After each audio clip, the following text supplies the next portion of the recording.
Hey everyone, welcome back to another video. For today's video, I'm going to be doing my second Perfume Diaries video for the month of December. I'm going to be sharing the fragrances that I have been reaching for the past 2 weeks. So if you're interested in hearing a little bit more about the fragrances that I have been wearing recently, just keep on watching. I hope you guys are doing great today. I feel like I haven't filmed for ages. I don't remember the last time I filmed, but I do want to get a few videos done before the year is over. So we are in those days between Christmas and New Year's where you don't even know what day it is. I've just been in like organization mode and getting ready for the new year. I had family over for the holidays, so it's just been all about getting back on track this week. But I do want to film a couple videos before we head into 2026. So I'm going to start off with the fragrances that I have been wearing this month, and I am going to start off with the one that I used the least, and it's actually almost empty because I decided to use this as like a bathroom spray, and this is JLo Glow.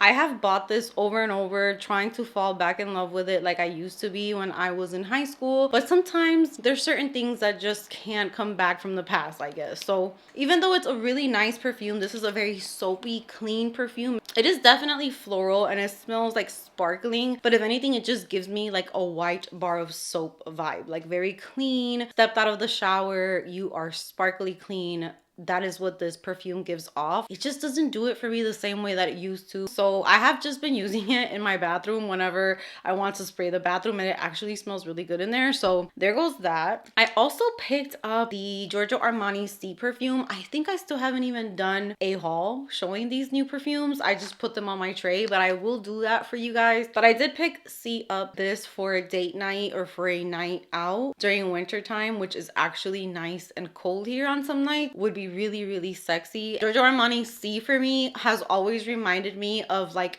a glass of red wine, dark lipstick. It's super rich and it's super sexy. So if you're looking for a fragrance to wear for date night, this is definitely one that I recommend. I'm probably gonna put it on my tray for January. January is my birthday month. I'm super excited. I'm turning 35. I don't know, maybe we can make this like my birthday scent or something, even though what I am doing on my birthday is something I have been wanting to do for a really long time, and I don't think this will go with it, but this fragrance to me is just sexy. Date night, evening, dinner, birthday dinner, just makeup done, beautiful outfit, holiday season, New Year's Eve. I feel like all of those places this would just shine. It's just a very rich, sexy, thick, wine-like scent. Very nice. I haven't really been reaching for it, but I'm happy to have it back in my collection. It's grown and sexy. All right, next up, I didn't really reach for this one and I want to wear it some more. I think I wore it one time, and this is Kissed by Paradise Once More from Juliana's Perfume. This is supposed to be a flanker from Angel Share. So I'm not gonna keep spraying it because following this video I want to do my sample with me video, which has to be the final one for my sampler bag. But this one to me was like a softer take on Angel Share. I feel like it's not as boozy and sharp as Angel Share, and it has more of like this fluffy scent to it. Yeah, this is just like a smoother version of Angel Share. It's not screechy, it's not too sharp, it's not too strong. It is the perfect cinnamony, kind of like apple fruity, but yet it's very dark and syrupy, and it's a little boozy, but this one feels a little bit more fluffy, and I really like this. So I do need to wear this one some more to get to know it better. I did wear Jimmy Choo Illicit a couple times because I am trying to go through this bottle. You guys, if you haven't tried this fragrance and you love the vibes of Rare by Rare Beauty, you love Burberry Goddess, you love Mon Guerlain by Guerlain, just all of those kind of like aromatic vanillas with a little bit of ginger or lavender in them, this would fit in that category, and you can get this fragrance for like 30 bucks. You can find this at Ross, you can find it at Marshall's, TJ Maxx, Fragrance Net, discount websites. It is one of the most beautiful winter scents in my collection. It lasts a long time. It's unique. It is similar to those scents that I told you about, but it still has its own personality because this fragrance opens up with that same aromatic kind of feeling as the fragrances that I told you about, but then quickly in less than like 5 minutes you start getting this very sweet, I believe it's caramel in here, and that just starts to kind of like wrap around the perfume, and you still have that aromatic fresh spicy vibe, but then there's honey and caramel that start to soften it up and make it sweeter. And that combination is just pure magic. I feel like this is one of the best perfumes in my collection, and it's one of the ones that you can find the most affordable, which is crazy. So don't sleep on older perfumes. I know that in my channel we go over new releases and all that, but I try to remind you to look into older fragrances, because in my thought process, older fragrances will most likely have been sitting for a little bit longer, and I feel like we don't have to wait on that whole process of them getting deeper and better and blah blah blah. Like, they've already been released for a minute. When you get them, they're ready. Just like my C right now, this one smells like it has been sitting for quite some time. It's dark. So I do like getting older fragrances because of that reason. I have a fragrance that I loved every single winter, and I feel like it's so different here. So I have to get used to new things that are working here. This one is Prada Infusion Diamond. This is one of my favorite winter perfumes. This is like a almond cookie mixed with a little bit of spice, because it does have a tiny bit of, I don't know if it's anise or clove, something like that, but there is something that's giving a little bit of spiciness to a fragrance that's very powdery and almondy. And you know what, I feel like maybe I can wear it these few days here. It does feel pretty cold outside, so this is smelling so good. This is perfect for movie night at home. It's perfect for bedtime, for lounging around the house. It has just this very comforting, cozy feeling to it. There's nothing like sexy about this one. I would wear this one out if I wanted to, but it's definitely more of like, she's beautiful, elegant, and she smells cozy, and she smells like you just want to hug her. It's a soft, spicy, sweet, fluffy, powdery, almondy, nutty scent. The perfect amount of everything, and I love it so much. I wish that I could have gave it more love this year, but I'm still getting to know what works for me here, and I'm gonna show you the ones that have been working for me here, and I've just been wearing them pretty much non-stop. But this one is one that I wouldn't be quick to get rid of in my collection, because it was such a favorite for me and one that I love so much. So if you're an almond girl, this is such a must-have. Next up, we have Stand and Stone Bergamot and Hinoki, which this is a body mist, but it looks just like a perfume. I love this bottle. It's simple, yet it's really pretty. And this perfume right here, I was actually picking up right before I would head out to the gym with my husband. And I would only do like a spray or two, because I don't like to go too heavy on the sprays at the gym. It's just kind of like unnecessary to me. And my gym is not huge. It's like a smaller gym. So I feel like if I was to walk in there with like a very strong scent, it would just probably smell more than I would like in there. But this is perfect for that, because it's just like a very green, fresh, aromatic, sparkling scent. It's so good. It smells a little woody. It's like a natural scent. You're not trying too hard, but it's not one that I would pick up to go out in. This is perfect for every day, for running errands, gym time, or maybe when you come back from the gym. This is a very nice scent. It is unisex in my opinion, because it just feels so refreshing.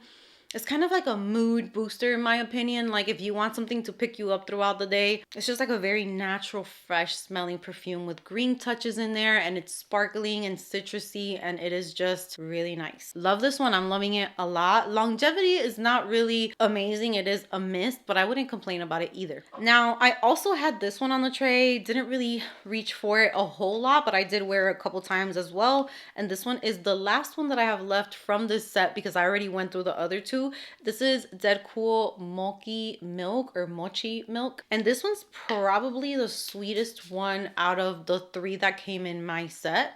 The other ones, like for example, Milk is more of a refreshing, fresh, bergamot, sparkling, second skin type of scent, but this one has a little bit more density to it. It's a little thicker, rounder, fluffier. It's like a dessert. It's literally sweet and fluffy. That's like the main thing that I can say about this one. If you're curious about it and you're a gourmand lover, I would say go for it. It is so sweet and beautiful, but it's not cloying. It's not too much, and it's perfect for winter time. I would say this is perfect for fall, winter, and spring. I wouldn't really pick this up during summertime, because it does lean more towards the gourmand side, but it is so yummy. And I wouldn't mind having a full size, but I did pick up the full size of the Milk, because that one's just my all-time favorite. All right, so now we're gonna talk about the ones that I picked up the most, starting off with Noyz Only Human. As you can see, I have put a little dent in this bottle right here. This is a 1/2 ounce bottle, so pretty good size. This fragrance changed so much throughout me testing it out. I don't even know what it is.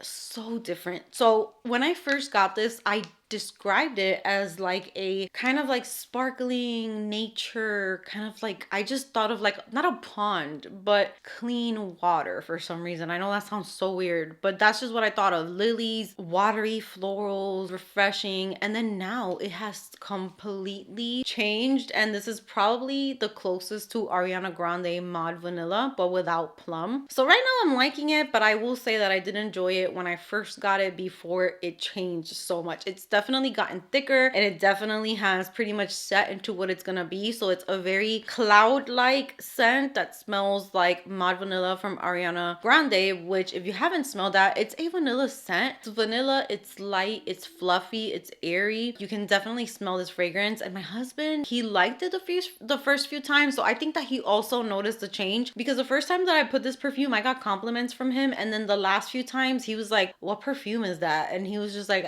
it's a little weird. Like, he didn't know if he liked it or not, and I'm kind of feeling the same about it. I don't know if after I'm done with this I might just be done with it and that's it. It was kind of like a try it out, enjoy it, and that's it. But it is a very nice one, and it has been my favorite from Noyz that I have tried, so that says a lot as well. Now these last three are the ones that I was reaching for so much. We're gonna start off with Kayali's Yum Bougie Vanilla. This perfume is not my favorite in the opening. I'm not even going to lie though. And it's not that it's bad. The opening is literally like this princessy type of perfume. It's sweet, almost borderline juvenile in my opinion.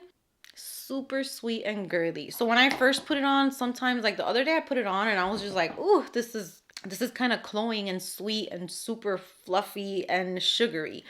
But the dry down, girl, you could put me through 15 minutes of that opening because I know what's coming. I know that it's going to smell amazing. The smokiness comes through that you would not expect from this perfume. From the minute that I got this, I always said that I got something in the base that was a little toasty or smoky. But of course, it has that fluffiness of marshmallow. It has a sweetness. It has a gourmand vibe. But the dry down is what makes it a little bit more grown. And I would say even borderline just like sexy, because it's kind of intoxicating. It's the dry down for me. It is this toasty, just fluffy, sweet scent. Thinking that I would definitely repurchase once I run out of this one, but I really love this one once it's been sitting for a couple months. It changed so much. It impressed me so much. The notes come through way more. You can pick up on different things. It does remind me of Strawberry Snowflakes from Bath and Body Works. So if you're looking for any body care to layer with this perfume, definitely get the body cream of that, the mist, the body wash, and you can create like a whole routine where this can probably last even longer. But I'm not complaining about longevity. That kind of like strawberry-ish feeling does go away after the opening is gone, but I'm glad about that because I wouldn't want it to stay so sweet and kind of sugary fruity that it is in the beginning. I love the dry down where it's more toasty, and I don't know, it's just so beautiful, and it lasts me all night. If I wear this to go to bed and I wake up the next day, it smells even better in the morning. So I'm really obsessed with it. This next one I picked up a few times. This is an old favorite. I'm not surprised, but I'm definitely happy that it has not changed up on me. It doesn't smell different here. I'm loving it, and that is Givenchy's Hot Couture. I had this one on yesterday as well. My in-laws came for the holidays and they spent the holidays with us. So yesterday we took them to the airport, and then once I got back home, I took a shower, I kind of tidied up the house, and I put this perfume on, and I swear it's just exactly what I needed. I just laid around yesterday, watched TV, watched Stranger Things because I didn't get to watch it when it was released because I did have family here. I wasn't going to watch TV. So yesterday we caught up on that, and let me just say, like, what the hell? They just ended it in the part that was just like, whoa. That was pretty crazy. I just took a shower. I put this perfume on. We were watching TV all day. This is one that I would actually wear to go out. But literally, this fragrance is like so yummy to me that I will put it on even to go to bed. It just makes me feel so good. It makes you feel sexy. This is a very interesting perfume, and this is a very polarizing perfume. I would not ever tell you to go blind buy this perfume. I blind bought it myself. I was just all about blind buying a few years ago, but I would not say to blind buy this perfume. This fragrance is super super unique. This right here is a girl that goes to a bar with a black leather jacket. She has red lipstick on. Her hair is up in like a sleek bun. She just looks badass. She likes motorcycles. She plays pool. Just that vibe. She has a girly perfume on, or like a raspberry, jammy, fruity perfume, but then a little bit of that smoky kind of vibe from the bar is clinging on to her, and that's what Hot Couture is.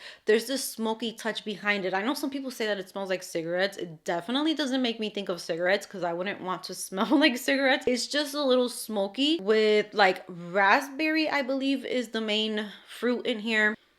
And it's just like a feminine smell, but it's like she's feminine, but she's also badass. And she doesn't ask for help. She can get things done on her own. That's what Hot Couture is to me. I love it. I still have the old packaging. It's totally different now. And I keep telling myself that I want to pick that one up so that I can do a comparison for you guys. So maybe in 2026, I will make that like a video that I want to film. But Hot Couture is a love. I love that perfume. Last but not least, I have been wearing this fragrance for, I would say, 3 years now around this time of the year. And again, this is one that keeps getting better and better and better. And it pains me that it was a limited edition and I can't recommend it. I can't tell you to go out and get it unless it ever is released again, that I would tell you, yes, hop on it. It's worth it. But this is the Valentino Born in Roma Pink. This was a limited edition scent. It's my favorite one from the Born in Roma perfumes. This is very feminine, girly. There's a citrusy touch in here. Oh my God, this is just so good. It kind of reminds me of that scent DNA of Killian's Love Don't Be Shy. Kind of like that feeling to it. But this one for me is way more wearable. And then that kind of citrusy, sweet girl feeling wears off. And then you're left with this grown woman, sweet, vanilla-y, amazing smelling skin. Again, this is another one that if I wear to bed, I'm going to smell better in the morning than I did at night. It just gets better and better and better as it sits on your skin. This fills up the room for me in a very subtle, just like intriguing way. It's not loud or harsh, but you'll definitely smell it. It does last on me while I wear it hours and hours, and it's getting better and better as it sits in my collection. So I'm happy that I took the chance with this one. It's like candy, like powdered candy with little citrus and vanilla in there, and it's a little powdery and sweet and rounded out. It's not harsh at all. Amazing perfume. I love it. So that brings me to the end of my last perfume tray update of 2025. I am so excited for next year. My mind is exploding with so many ideas for you guys, and I cannot wait to keep the fun going. Thank you so much for those of you who always spend time with me every month. I appreciate it. I love you. And with that said, I hope that you have a great New Year's Eve, and I hope that you have an amazing 2026. And with that said, give this video a big thumbs up if you enjoyed it, subscribe if you haven't subscribed, and I will see you guys next year.